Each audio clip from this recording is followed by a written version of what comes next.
আওয়ামী লীগের কার্যক্রমের উপর নিষেধাজ্ঞা যে কোনো সময় তুলে নেওয়া হতে পারে। কেউ কেউ অধ্যাপক ইউনূসকে 50 বছর ক্ষমতায় দেখতে চায়। দিনভর এমন বেশ কিছু শিরোনামের খবর আপনাদের চোখে পড়েছে। জিটিও সাংবাদিক মেহেদী হাসানকে নিউ ইয়র্কে বসে দেওয়া অধ্যাপক ইউনূসের একটি সাক্ষাৎকারের বরাতে এসব খবর প্রকাশিত হয়েছে। তবে সেই সাক্ষাৎকারটির পুরো ভাষণে আরো চমকপ্রদ তথ্য আছে, যেগুলো শুনলে আপনার মধ্যে নতুন চিন্তার উদ্রেক হতে পারে। সেই সাক্ষাৎকারটি পুরো ভাষণ শুনতে পারবেন মেহেদী আনফিল্টার্ড নামে পডকাস্টটিতে, যার জন্য আপনাকে জিটিও সাবস্ক্রাইব করতে হবে। বাংলাদেশের বেশিরভাগ গণমাধ্যমে ছাপা হওয়া তথ্যগুলো মূলত এর প্রিভিউ ভাষণের অনুবাদ। আমরা পুরো অডিওটি হাতে পেয়েছি। এই সাক্ষাৎকারটিতে শুধু নির্বাচন বা শেখ হাসিনা কিংবা আওয়ামী লীগকে নয়, আরো অনেক বিষয়ে কথা বলেছেন সাংবাদিক মেহেদী হাসান। যেমন কতদিন ক্ষমতায় থাকবেন অধ্যাপক ইউনূস, ভারত বিরোধী মনোভাব, সেনাপ্রধান ও কিংস পার্টি এনসিপি, সংখ্যালঘু নির্যাতন, এমন অনেক বিষয়ে বেশ কাঠখোট্টা প্রশ্ন করেছেন সাংবাদিক মেহেদী হাসান। আমাদের বিশ্লেষণ হলো অধ্যাপক ইউনূস তার জবাবে বেশ কয়েকটি অসত্য ও বিভ্রান্তিকর তথ্য হাজির করেছেন। নির্বাহী আদেশে আওয়ামী লীগকে নিষিদ্ধ করলেও আওয়ামী লীগ কেন নির্বাচন করতে পারবে না তার দায় চাপিয়েছেন নির্বাচন কমিশনের উপর। যুক্তরাষ্ট্রের প্রেসিডেন্ট ট্রাম্পও বাংলাদেশের সংখ্যালঘু নির্যাতন নিয়ে কথা বললেও সংখ্যালঘু নির্যাতনের ঘটনাগুলো স্বীকারই করতে রাজি নন শান্তিতে নোবেল বিজয়ী। করিডোর নিয়ে সেনাপ্রধানের বক্তব্য ঠিক নয় দাবি করেছেন। বলেছেন, নির্বাচন সেনাপ্রধানের উদ্বেগের বিষয় নয়। বরাবরের মতো অনেক অভিযোগকে তিনি ভুয়া খবর বলে উড়িয়ে দিয়েছেন। তবে আমাদের বিশ্লেষণে অধ্যাপক ইউনূসের প্রায় 35 মিনিটের এই সাক্ষাৎকারে 3টি বিষয়ে তার বক্তব্য খুবই তাৎপর্যপূর্ণ। প্রথমত, শেখ হাসিনা ফিরতে পারেন আর তার ফেরার ক্ষেত্রে বাহ্যিক কিছু শক্তি সাহায্য করবে, এমন আতঙ্কে সব সময় চিন্তায় থাকেন অধ্যাপক ইউনূস ও তার সরকার।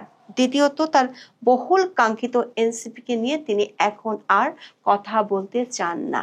যে দলটি গঠনের জন্য তিনি নিজেই ছাত্রদের পরামর্শ দিয়েছেন, মাত্র কয়েক মাসের ব্যবধানে সেই দল ও দলটির ভবিষ্যৎ নিয়ে মাথা ব্যথা নেই অধ্যাপক ইউনূসের। তৃতীয়ত, অধ্যাপক ইউনূস ফেব্রুয়ারির প্রথমার্ধে নির্বাচন দেওয়ার কথা বারবার বললেও তিনি স্পষ্ট করেছেন ফেব্রুয়ারি নয়, নির্বাচিত সরকার না আসা পর্যন্ত তিনি ক্ষমতায় থাকছেন। বিস্তারিত জানতে চলুন যাওয়া যাক বিশ্লেষণে।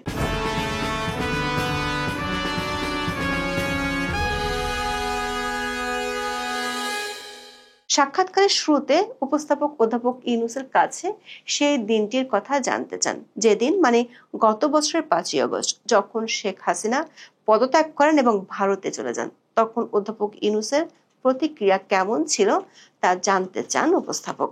জিজ্ঞেস করেন, ভয়, আশা, ধাক্কা না উত্তেজনা কোনটি তিনি অনুভব করেছিলেন। ডক্টর ইউনূস জানালেন উত্তেজনাই অনুভব করেছিলেন, কারণ তার কাছে এটি ছিল চমৎকার খবর। অধ্যাপক ইউনূস দাবি করেন এটি ছিল অপ্রত্যাশিত খবর।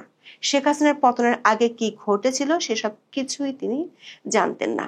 উপস্থাপক যখন জিজ্ঞাসা করেন, আপনি একজন অরাজনীতিবিদ, একজন অর্থনীতিবিদ, যিনি তার 80-এর কোঠায়, কেন ছাত্ররা আপনাকে এই অন্তর্বর্তী সরকার প্রধান উপদেষ্টা হিসেবে বেছে নিয়েছিল?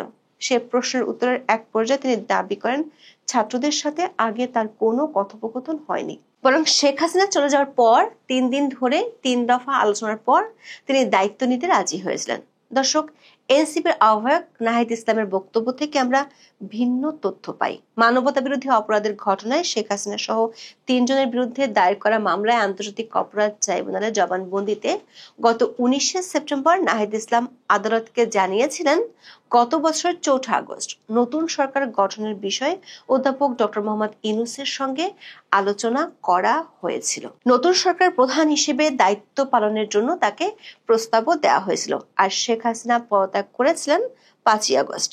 দর্শক, অধ্যাপক ইউনূস বিদেশি কোনো সংবাদ মাধ্যমে সাক্ষাৎকার দিয়েছেন, আর সেই সাক্ষাৎকারে শেখ হাসিনা, আওয়ামী লীগ ও ভারত নিয়ে প্রশ্ন করা হয়নি এমন ঘটনা বিরল। সাংবাদিক মেহেদী হাসানও এই 3টি বিষয়ে প্রশ্ন করেছেন। অধ্যাপক ইউনূস মনে করেন না ভারত সরকার শেখ হাসিনাকে ফেরত পাঠাবেন। বলেছেন, যদি তাদের নিজেদের উপর ছেড়ে দেওয়া হয়, যদি তারা স্বাধীনভাবে পছন্দ করতে পারে, তবে সম্ভবত তারা তাকে রেখে দিবে।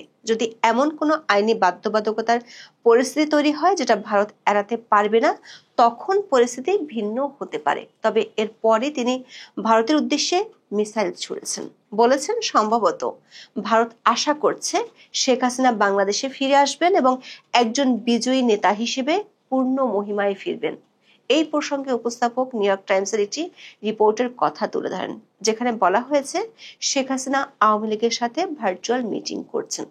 এ প্রসঙ্গে উপস্থাপকের প্রশ্ন ছিল, এটি কি আপনাকে চিন্তিত করে যে ভারত শেখ হাসিনাকে ফিরিয়ে এনে পুনরায় ক্ষমতায় বসানোর চেষ্টা করবে? এমন প্রশ্নের জবাবে অধ্যাপক ইউনূস বেশ কৌশলী জবাব দেন। বলেন, আমি ঠিক এই শব্দগুলোতে বলবো না, কিন্তু এই সম্ভাবনা আছে যে কিছু বাহ্যিক শক্তি তাকে বাংলাদেশে ফিরে আসার জন্য সমর্থন করবে। এই বাহ্যিক শক্তিগুলো নিয়ে যে তিনি ও তার সরকার সবসময় চিন্তিত থাকেন, সেটি অবশ্য অকপটে স্বীকার করেছেন অধ্যাপক ইউনূস। দর্শক, শেখ হাসিনাকে ফেরাতে বাহ্যিক কিছু শক্তি কাজ করছে এবং সেটি নিয়ে অধ্যাপক ইউনূস ও তার সরকার চিন্তিত, এমন বক্তব্য গত 1 বছরে ডক্টর ইউনূসের কোনো সাক্ষাৎকারে পাওয়া যায়নি। শুধু শেখ হাসিনা নয়, হাসিনা আমলের উন্নয়নকেও স্বীকার করতে চান না অধ্যাপক ইউনূস। সাংবাদিক মেহেদী হাসান অন্তর্বর্তী সরকার আমলে অর্থনীতির দুরবস্থার প্রসঙ্গ তুলে ধরেন, জিজ্ঞেস করেন বাংলাদেশের অর্থনীতি, অনেকে বলছেন প্রবৃদ্ধি মন্থর হচ্ছে, হাসিনার অধীনে যতটা ভালো ছিল ততটা ভালো করছে না। অধ্যাপক ইউনূস স্পষ্ট বলেছেন, বাংলাদেশের অর্থনীতিতে হাসিনার অধীনে যে সমস্ত তথ্য পেয়েছেন তা সবই মিথ্যা, তৈরি করা। উপস্থাপক পাল্টা প্রশ্ন করেন, এজন্য আপনি বিশ্বাস করেন না যে গত 1 দশক ধরে অর্থনীতির উন্নতি হচ্ছে? অধ্যাপক ইউনূসের সরাসরি জবাব, তিনি বিশ্বাস করেন না। উপস্থাপককেও পরামর্শ দেন যেন তিনিও গ্রহণ না করেন। দর্শক, অধ্যাপক ইউনূসের কথা যদি সত্যি হয় তাহলে ধরে নিতে হবে ওয়ার্ল্ড ব্যাংক, IMF এর মতো আন্তর্জাতিক সংস্থাগুলোর তথ্য মিথ্যা। 2009 সাল থেকে 2024 সালের মধ্যে বাংলাদেশের মাথাপিছু জিডিপির বাড়ার তথ্য জলজল করছে ওয়ার্ল্ড ব্যাংকের ওয়েবসাইটে। শুধু বাড়েনি, ব্যাপক হারে বেড়েছিল। বাংলাদেশ 2015 সালে নিম্ন মধ্যম আয়ের দেশে উন্নীত হয় এবং স্বল্পোন্নত দেশ বা LDCর তালিকা থেকে উত্তরণের প্রস্তুতি নিচ্ছিল। IMF এর তথ্য অনুযায়ী জিডিপি প্রবৃদ্ধির হার 2023 সালে 5.78%, আর শেখ হাসিনার পতনের পর সেটি হয়ে যায় 4.2%। সাংবাদিক মেহেদী হাসান আওয়ামী লীগের কার্যক্রম নিষিদ্ধ করার বিষয়ে যৌক্তিকতা নিয়ে অধ্যাপক ইউনূসকে প্রশ্ন করেন। তিনি প্রসঙ্গক্রমে অর্থনীতিতে নোবেল বিজয়ী অমর্ত্য সেনের সমালোচনার কথা তুলে ধরেন। দর্শক, গত মার্চে প্রেস ট্রাস্ট অব ইন্ডিয়া বা PTI কে দেয়া এক সাক্ষাৎকারে অমর্ত্য সেন আওয়ামী লীগকে নিষিদ্ধের ব্যাপারে সতর্ক করে বলেছিলেন, এই ধরনের পদক্ষেপের ফলে অন্যান্য দলগুলো আওয়ামী সরকারকে যে ভুলের জন্য অভিযুক্ত করেছে তার পুনরাবৃত্তি ঘটবে। এর জবাবে অধ্যাপক ইউনূস অমর্ত্য সেনের সমালোচনাটি ভুল বলে মন্তব্য করেছেন। তিনি বলেন, আওয়ামী লীগকে নিষিদ্ধ করা হয়নি, এমনকি নিবন্ধনও স্থগিত করা হয়নি, শুধু কার্যক্রম স্থগিত করা হয়েছে, যার অর্থ হলো দলটি কোনো রাজনৈতিক কার্যকলাপ করতে পারবে না। দর্শক, কার্যক্রম নিষিদ্ধ থাকার কারণে বাংলাদেশের নির্বাচন কমিশন গত মে মাসে জানিয়ে দিয়েছিল আওয়ামী লীগ আর নির্বাচনে অংশগ্রহণের সুযোগ পাচ্ছে না। দলটির রাজনৈতিক কার্যক্রম নিষিদ্ধ এবং নির্বাচন কমিশনের নিবন্ধন স্থগিত রয়েছে। এ কারণে দলটি বর্তমানে নির্বাচনে অংশ নিতে পারবে না। অথচ অধ্যাপক ইউনূস সাক্ষাৎকারে বললেন ভিন্ন কথা। দলের কার্যক্রম নিষিদ্ধ থাকলে একটি দল কিভাবে থাকে, এই সমীকরণ মিলছিল না উপস্থাপক মেহেদী হাসানের কাছে। তাই তিনি জিজ্ঞেস করেন, দল হিসেবে কি আওয়ামী লীগ এখনো আছে? উত্তরে অধ্যাপক ইউনূস দাবি করেন, আওয়ামী লীগ দল হিসেবে এখনো আছে, কিন্তু আপাতত কার্যক্রম স্থগিত করা হয়েছে। এমনকি আওয়ামী লীগের নিষেধাজ্ঞা যে কোনো সময় তুলে দেওয়ার সম্ভাবনার কথাও জানান। বলেন, যে কোনো সময় এই নিষেধাজ্ঞা তুলে দেওয়া যেতে পারে। বিষয়টি আরো পরিষ্কার হওয়ার জন্য সাংবাদিক মেহেদী হাসান জিজ্ঞেস করেন, স্থগিতাদেশ তুলে নেওয়া যেতে পারে, এটা একটা সম্ভাবনা, কিন্তু তারা নির্বাচনে অংশ নিতে পারবে না। নির্বাচনে অংশগ্রহণ থেকে একদল লোকে নিষিদ্ধ করা কিভাবে গণতান্ত্রিক হতে পারে?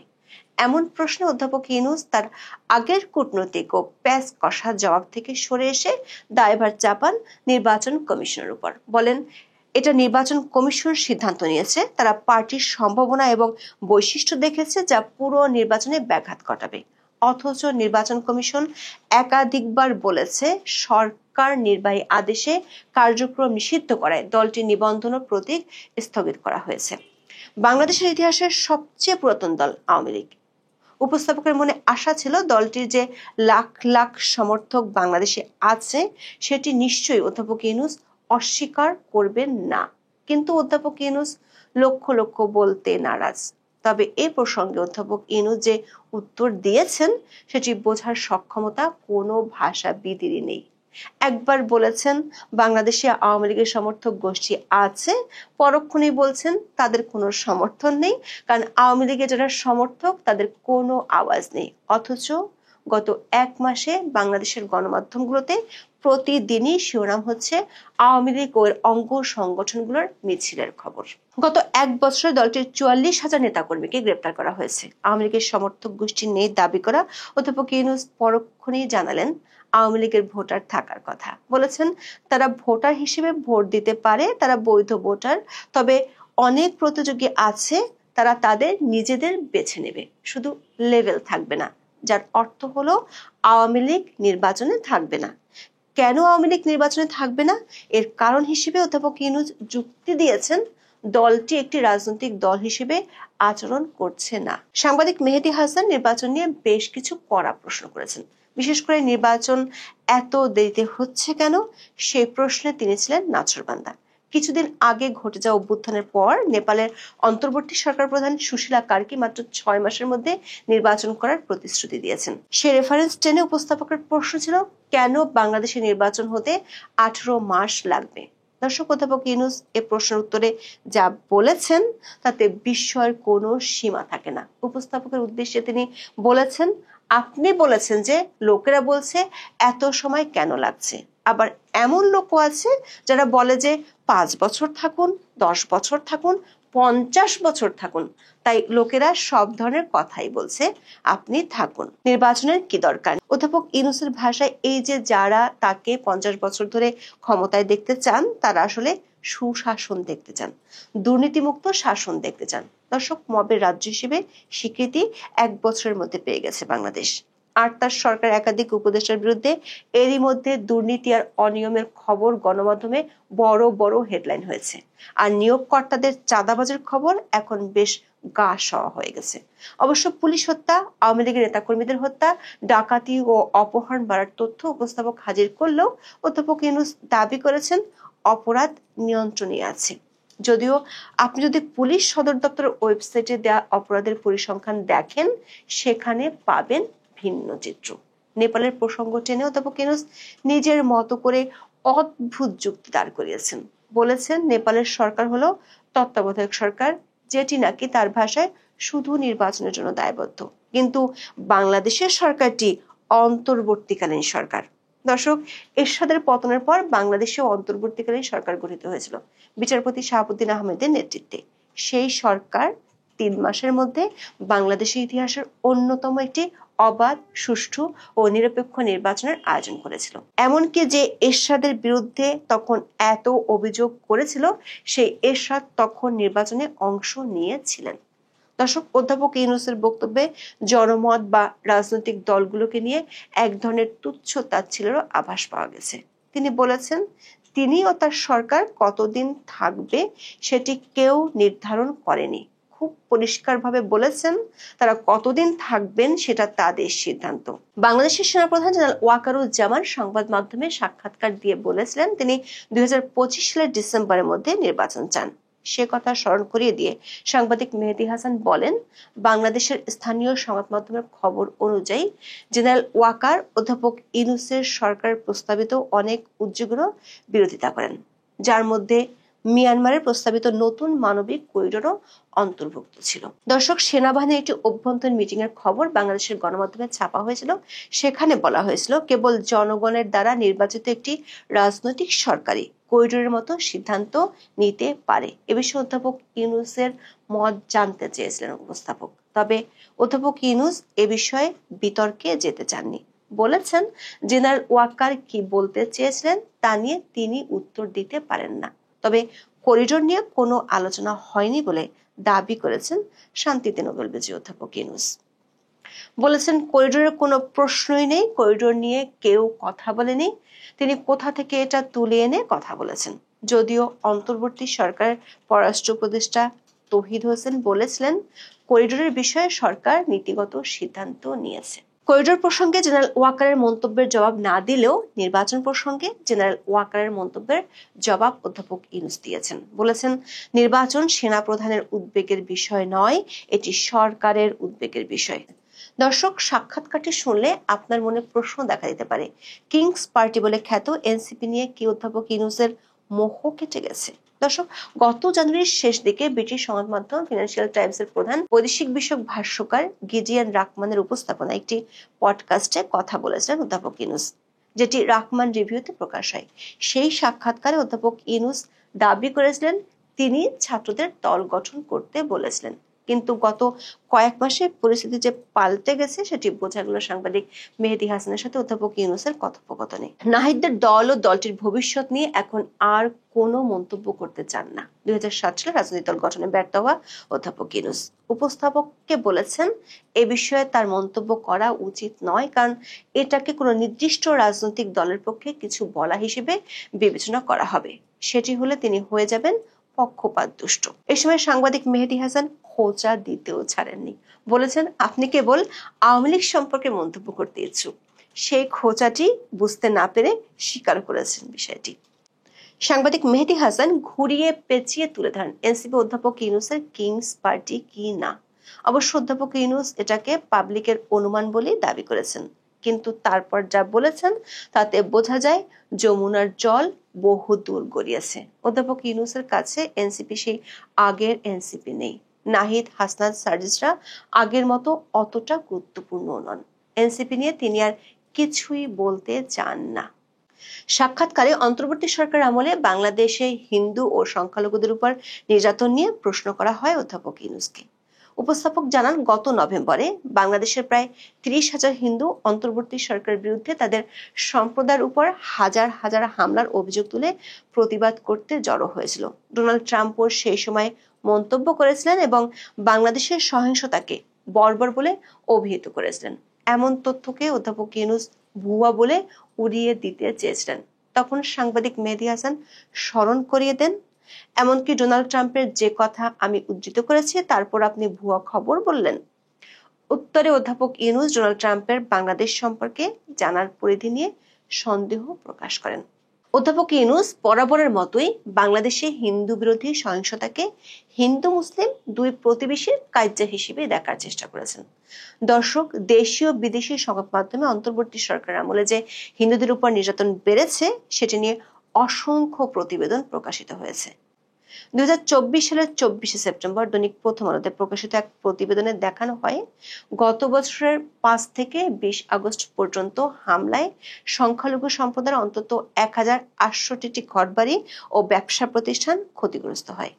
এমনকি জাতিসংঘের মানবাধিকার কমিশনের যে তদন্ত রিপোর্টের রেফারেন্স সরকার নানা জায়গায় উপস্থাপন করে থাকে, সেখানেও হিন্দুদের উপর নির্যাতনের ভয়াবহ চিত্র তুলে ধরা হয়েছে। মার্কিন যুক্তরাষ্ট্রের ফেডারেল সংস্থা কমিশন অন ইন্টারন্যাশনাল রিলিজিয়াস ফ্রিডমের 2025 সালের বার্ষিক প্রতিবেদনে বলা হয়েছে, ধর্মীয় সংখ্যালঘুদের উপর ক্রমাগত হামলার মধ্য দিয়ে বাংলাদেশে ধর্মীয় স্বাধীনতার পরিস্থিতির অবনতি হয়েছে। বাংলাদেশের মিডিয়া, সাংবাদিকদের এবং বাক স্বাধীনতার উপর দমন-পীড়ন চালানোর জন্য সন্ত্রাস বিরোধী আইন ব্যবহার করার জন্য জনগণ অন্তর্বর্তীকালীন সরকারের সমালোচনা করেছে, যারা বলছে বাংলাদেশে বাক স্বাধীনতার ক্ষেত্রে আপনি বিপজ্জনক পথে যাচ্ছেন। উপস্থাপক এমন প্রশ্ন করেন অধ্যাপক ইউনূসকে। অধ্যাপক ইউনূস অবশ্য তার প্রেস সচিবের মতোই দাবি করেছেন তার সরকারের আমলে বাংলাদেশে প্রেস সবচেয়ে স্বাধীন। উপস্থাপক প্রশ্ন রাখেন, তাহলে শেখ হাসিনা যে সন্ত্রাস বিরোধী আইনটির অপব্যবহার করেছিলেন, যা এখন লোকেরা বলছে আপনার সরকারও ব্যবহার করছে, সেটি কেন বাতিল করছেন না? দর্শক, এখানে অধ্যাপক ইউনূস তথ্য বিকৃতির আশ্রয় নিয়েছেন। বর্তমান সরকার শুধু সন্ত্রাস দমন আইনটি ব্যবহারই করছে না, বরং আওয়ামী লীগের কার্যক্রম নিষিদ্ধের জন্য এই আইনটিতে সংশোধনীও এনেছে। অধ্যাপক ইউনূস আইনটি ব্যবহারের পিছনে অদ্ভুত যুক্তি দিয়েছেন। বাংলাদেশের সন্ত্রাস দমন আইনটি কালো আইন হিসেবে পরিচিত হলেও তিনি দাবি করেছেন গণতন্ত্র এবং মানবাধিকার এবং সবকিছুর মৌলিক মূল্যবোধ রক্ষার জন্য তারা এটি ব্যবহার করছেন। এ যেন শিয়ালের হাতে মুরগি বর্গা দেওয়ার মতো অবস্থা। অধ্যাপক ইউনূস ট্রাম্প প্রসঙ্গেও কথা বলেছেন। ট্রাম্প প্রসঙ্গে চমকটি ছিল ট্রাম্পের নোবেল শান্তি পুরস্কার পাওয়া নিয়ে। অধ্যাপক ইউনূসকে জিজ্ঞেস করেন, আপনি একজন নোবেল শান্তি পুরস্কার বিজয়ী, আপনি কি মনে করেন ডোনাল্ড ট্রাম্পের নোবেল শান্তি পুরস্কার পাওয়া উচিত? এ প্রশ্নের জবাব দেন কূটনৈতিক কৌশলে, বলেন এটা নোবেল কমিটির বিষয় হোক। উপস্থাপকও জবাব দেন ভালো উত্তর, কূটনৈতিক উত্তর, সাথে জুড়ে দেন আপনি যদি হ্যাঁ বলতেন তবে সম্ভবত শুল্ক 10% নামিয়ে আনতে পারতেন। অধ্যাপক ইউনূস সাক্ষাৎকারের শেষ প্রশ্নের জবাবে দাবি করেছেন তার সরকারের প্রধান সাফল্য হলো তারা জাতিসত্তায় আস্থা ফিরিয়ে এনেছে, মানুষের মনে স্বাধীনতার বোধ ফিরে এসেছে। তবে সাংবাদিক মেহেদী হাসান দেশের মানুষের একটি শঙ্কার কথা জানিয়েছেন। অধ্যাপক ইউনূসকে বলেছেন, একটি সরকার ক্ষমতাচ্যুত হয়, বিপ্লবী পরবর্তী সরকার আসে এবং কয়েক বছর পরে লোকেরা বলে তারা পুরনো সরকারের মতোই, তারা একই কাজ করছে, ক্ষমতা তাদের মাথায় চড়েছে। প্রশ্ন হলো, এই সত্যটি দেশের বাইরের একজন সাংবাদিক বুঝতে পারলেও অধ্যাপক ইউনূসের সরকার বুঝতে পারছে না কেন? এখন এ পর্যন্ত। সবাই ভালো থাকুন, সুস্থ থাকুন, নিরাপদে থাকুন। দেখা হবে আগামী পর্বে।